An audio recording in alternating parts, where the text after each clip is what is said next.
Hello friends, आज हम बात करेंगे qualities of A successful entrepreneur.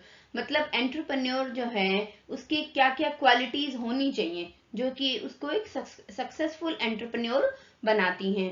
और हम ये भी कह सकते हैं how to become an entrepreneur. Entrepreneur बना कैसे जा सकता है, उसके अंदर क्या क्या क्वालिटीज होनी चाहिए। So let's start with me. I am Jyoti Sikka and all of you are welcome at my YouTube channel Learning Skill. So let's start with entrepreneur. Entrepreneur का मीनिंग हमने लास्ट वीडियो में डिस्कस कर लिया था कि एंटरप्रेन्योर क्या होता है। मैं आपको एक बार थोड़ा सा गो थ्रू करा देती हूँ कि एंटरप्रेन्योर कोई भी एक ऐसा व्यक्ति या ग्रुप ऑफ पीपल या एक एंटरप्राइज भी हो सकती है जो कि बिजनेस एंटिटी बोलते हैं जिसको, जो कि कुछ नया क्रिएटिव करती है और नया क्रिएटिव करते हैं, सोचते हैं और उसको इम्प्लीमेंट करते हैं बिजनेस की फॉर्म में। और उनका जो मेन मोटिव होता है वो होता है कस्टमर की नीड को पूरा करके अपना प्रॉफिट कमाना। ठीक है, ये तो हो गया एंटरप्रेन्योर किसे कहते हैं। अब हम बात करते हैं qualities of A successful entrepreneur. Entrepreneur की सक्सेसफुल क्वालिटीज क्या होती हैं। देखो वो मतलब अगर हम इसको डिटेल में समझें तो ट्रेडिशनल जो बिजनेसमैन होते हैं और जो जिसको हम एंटरप्रेन्योर बोलते हैं, उन दोनों के बीच में एक थिन लाइन है। थिन लाइन का मतलब होता है कोई ज्यादा मेजर डिफरेंस नहीं है, बहुत ही पतला, मतलब थोड़ा सा डिफरेंस है जो कि एक ट्रेडिशनल बिजनेसमैन को और एक एंटरप्रेन्योर को अलग बनाता है। देखो जैसे अगर मैं कहूँ कि सब्जी तो हमारे घर के पास में जो रेडी वाले आते हैं या शॉप पर बैठते हैं वो भी बेचते हैं, किराने का सामान तो वो भी बेचते हैं। लेकिन रिलायंस, आप देखते हो रिलायंस फ्रेश कितना ग्रो कर गया है। वहां पर क्या है, यही तो है, सब्जियां हैं, ग्रोसरी का सामान है। तो वो इतना ग्रो कैसे कर गए? क्यों? उन्होंने कुछ ऐसी टेक्निक्स लगाई जो कि उनको एक एंटरप्रेन्योर बनाती हैं, जबकि एक नॉर्मल सब्जी वाले को, रेडी वाले को या एक शॉपकीपर को एक बिजनेसमैन बनाती हैं। तो ये थोड़ा सा डिफरेंस होता है जो कि एक एंटरप्रेन्योर को एक ट्रेडिशनल बिजनेसमैन से अलग करता है। तो आज हम वही समझेंगे कि वो जो थोड़ा सा डिफरेंस है वो क्या है। ठीक है, आगे हम स्टार्ट करते हैं। स्टोरी देखो, मैंने ना तुम्हें एंटरप्रेन्योर को समझाने के लिए एक छोटी छोटी दो स्टोरीज क्रिएट की हैं। तो अभी मैं फर्स्ट स्टोरी हम लोग पढ़ते हैं और डिस्कस करते हैं, और आप लोग भी बताना मुझे कि ये स्टोरी जो है मैंने क्रिएट की है ये आपको कैसी लगी है। तो एक स्टोरी है इसमें इसमें एक है रामू चाय वाला और एक है रानी टी स्टॉल। ठीक है, अब रानी टी स्टॉल है क्या, वो भी चाय ही बेचती है। रामू चाय वाला क्या है, वो भी चाय बेचता है। लेकिन दोनों में फर्क क्या है, देखिए। रामू चाय वाला जो है ये ट्रेडिशनल बिजनेसमैन है। ठीक है, नॉर्मल जैसे चाय वाली शॉप्स होती हैं बिल्कुल वैसी उसका शॉप है। सेलिंग टी नियर ए बस, busy bus stop. Bus stop के पास में इसका एक छोटा सा स्टॉल है। ठीक है, earn a lot and makes a good profit. अच्छा कमा लेता है यहाँ पर, ये अच्छा इसका प्रॉफिट बन जाता है। मतलब he is satisfied with his shop and with his business. ये क्या कर रहा है, नॉर्मल चाय बना रहा है जैसे हम लोग नॉर्मल चाय पीते हैं घर पे, वही दूध, चीनी पत्ती, पानी, ज्यादा से ज्यादा सौंफ, इलायची, अदरक, दैट्स इट। ठीक है, ये तो हो गई इसकी चाय। अभी आगे रानी टी स्टॉल। रानी क्या कर रही है, Rani started a tea stall on the road side. Rani ने भी रोड के साइड पर एक ऐसे ही अपना छोटा सा टी स्टॉल बनाया। यहाँ तक तो दोनों सेम है। ठीक है, sell different flavours of tea. अब ये क्या कर रही है, अलग अलग फ्लेवर के चाय बेच रही है। ठीक है, अब अलग अलग फ्लेवर्स के चाय क्या हो सकते हैं, जैसे ब्लैक टी हो सकता है, without sugar T, with sugar T, और ग्रीन टी, और मतलब जो भी मिल्क टी, या जितने भी वो फ्लेवर ऐड कर सकती है उसने, अलग अलग मसाला चाय, मतलब बहुत सारे, उसने बहुत सारे फ्लेवर्स बना दिए उस चाय में, नाम रख दिया अलग अलग कि भाई ये ग्रीन टी है, ब्लैक टी है, मिल्क टी है, ब्राउन टी है, वगैरह वगैरह। ठीक है, अब क्या हो गया, उसने कुछ नया क्रिएटिव किया, बेची तो उसने भी चाय है। Like expensive T parlours in the mall. जैसे आप मॉल में जाते हो ना, अलग अलग तरह के वहां पर पार्लर होते हैं जो कि चाय के होते हैं स्पेशल, अलग अलग फ्लेवर्स की चाय बेचते हैं वहां पर, वैसे ही वो भी चाय बेच रही है लेकिन अलग अलग फ्लेवर की बेच रही है एट ए रीजनेबल प्राइस। उसका जो प्राइस है वो बिल्कुल रीजनेबल है, बिल्कुल कम प्राइस पर बेच रही है। ठीक है, अब हर clients very because of her unique idea. अब क्या हो गया, उस चाय वाले के पास तो नॉर्मल लोग आ रहे थे, लेकिन ये जो रानी है इसके पास अलग अलग लोग आ रहे हैं, डिफरेंट डिफरेंट टाइप के लोग आ रहे हैं, एजुकेटेड लोग, अनएजुकेटेड लोग, जिनको ग्रीन टी पसंद है, जिनको ब्लैक टी पसंद है, जो कि उनको रोड पर नहीं मिल सकती, वो भी उनको मिलनी अवेलेबल हो रही है। तो इसके पास बहुत सारे अलग अलग तरह के कस्टमर आ रहे हैं। तो ये क्या कहलाएगी, शी इज एन एंटरप्रेन्योर। ये एक एंटरप्रेन्योर है और एक ना एक दिन ये अपने जो टी स्टॉल है इसको बहुत बड़े लेवल पर लेकर जाएगी, पार्लर, टी पार्लर भी ये बनाएगी। ठीक है, तो ये थोड़ा सा जो डिफरेंस हुआ, ये ट्रेडिशनल अब ट्रेडिशनल बिजनेसमैन यहाँ पर कौन है, रामू, जो सिंपल चाय बना रहा है। अब एंटरप्रेन्योर कौन है, रानी। ठीक है, आपको समझ में आ गया होगा ना दोनों के बीच में डिफरेंस। अभी एक स्टोरी हम और पढ़ते हैं। ठीक है, अब ये स्टोरी जो है ना, ये स्टोरी ऑफ स्वागता है। और ये जो स्वागता लड़की है, ये कोई ऐसे इमेजिनेशन से नहीं आई है मेरी। मैंने इस लड़की की जो स्टोरी लिखी है ये बिल्कुल 100% रियल स्टोरी है। और ये हमारे नॉन में है, मतलब ऐसा नहीं है कि मैंने ये स्टोरी जस्ट आप लोगों को समझाने के लिए लिखी है, नहीं, ये स्टोरी सच में एक रियल लड़की की स्टोरी है, जो कि मेरी खुद फ्रेंड में है, मेरे फ्रेंड सर्कल में है। मैं उसको बहुत अच्छे से जानती हूँ। ये लड़की क्या है, ये लड़की 2 किड्स की मदर है। ठीक है, ये कहाँ रहती है, ये लड़की अभी एट प्रेजेंट ये स्विट्जरलैंड में रहती है। ठीक है, वहां पर क्या है, ये मतलब इंडिया में जब ये रहती थी ये बहुत अच्छी जॉब करती थी, बट स्विट्जरलैंड में रहने के बाद इसके पास 2 बेबी हैं, तो ये अभी वहां पर जॉब नहीं कर पा रही थी। But she bakes cake very good, बहुत अच्छे डिलीशियस केक बनाती थी ये। तो इसने क्या किया, इसने घर पर केक्स बनाने स्टार्ट किए अपने बच्चों के लिए। ठीक है, अभी केक जब वो बनाती थी ना, वो पिक सेंड करती थी अपनी केक बना के अपने फ्रेंड्स को, अपने रिलेटिव्स को, इवन हमें भी बहुत बार उसने केक की पिक जो है वो सेंड करी है।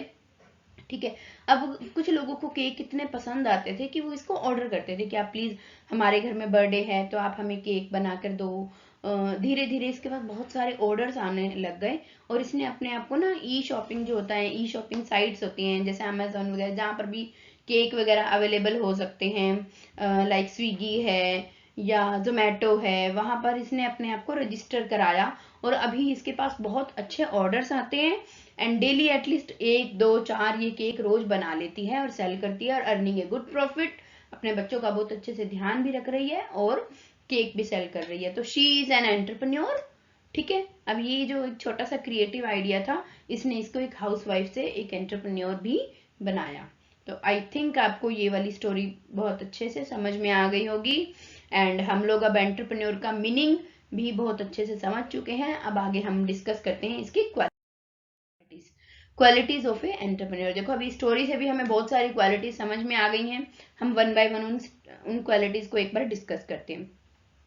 सबसे पहली क्वालिटी जो है ना एंटरप्रेन्योर के अंदर, पेशेंस होनी चाहिए। क्योंकि पेशेंस का मतलब क्या है कि आप इतना पेशेंट, मतलब आप कुछ पैसा लगाओ, कुछ क्रिएटिव आइडिया लगाओ, उसके बाद वेट करो कि कब कोई कस्टमर आपके पास आए। आपको डेली हर वक्त अपने प्रोडक्ट को रेडी रख के करना है। ठीक है, तो यही होती है पेशेंस एंटरप्रेन्योर की। Entrepreneur is not a one day job, ये एक दिन की जॉब नहीं है। Success may not be achieved quickly and therefore it is important for an entrepreneur to be patient in running the business।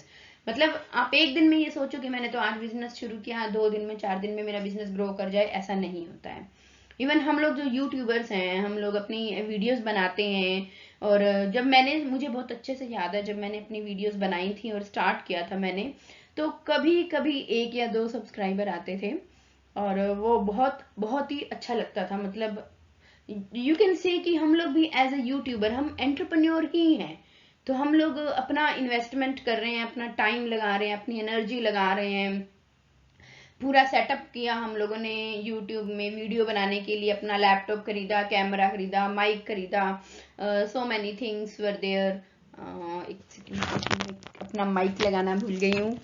सो देखिए इस तरह से मैंने माइक खरीदा है and we have started a small studio so that we will give the better to our viewers।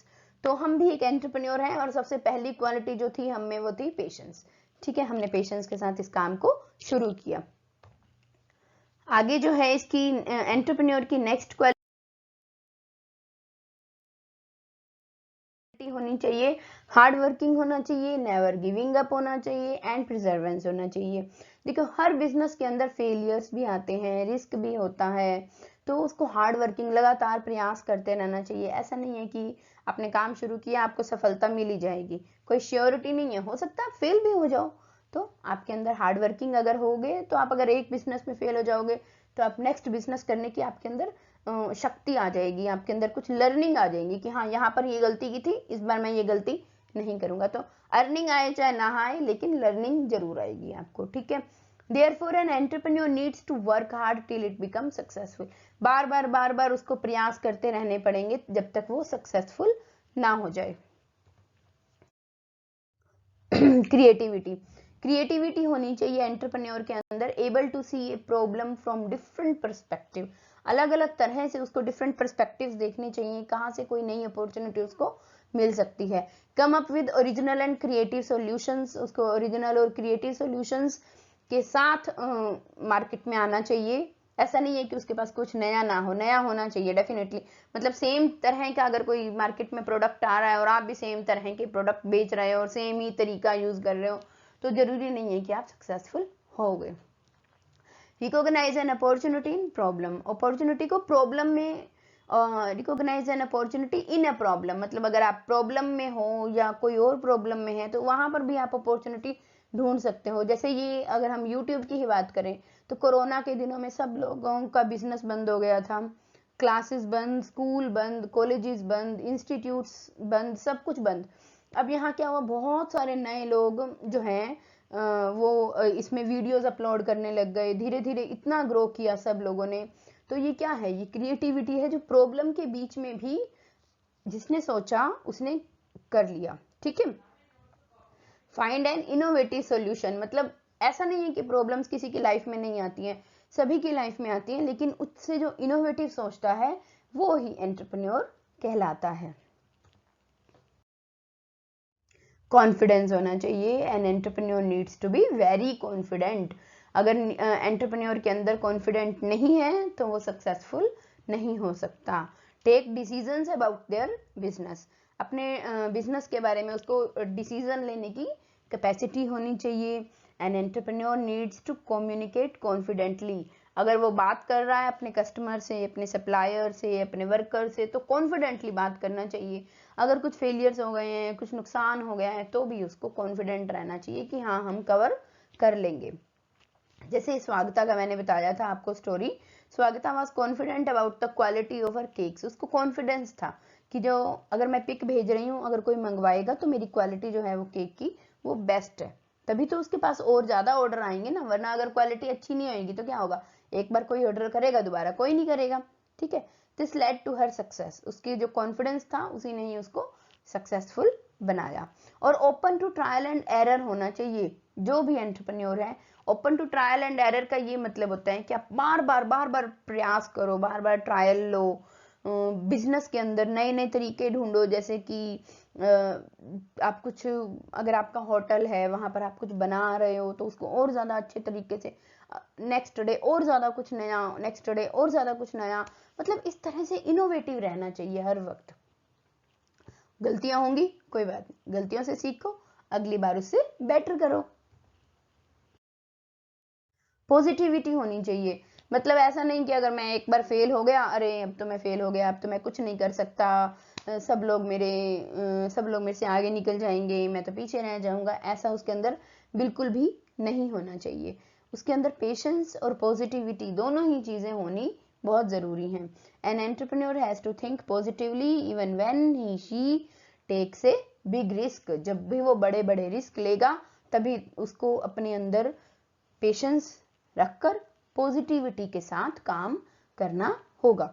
There may be losses at times, कई बार उसको लॉसेज बियर करने पड़ेंगे, कई बार उसका नुकसान होगा, but even then an entrepreneur should stay positive and continue to work hard towards its goal, अपने गोल के प्रति वो लगातार काम करता रहेगा।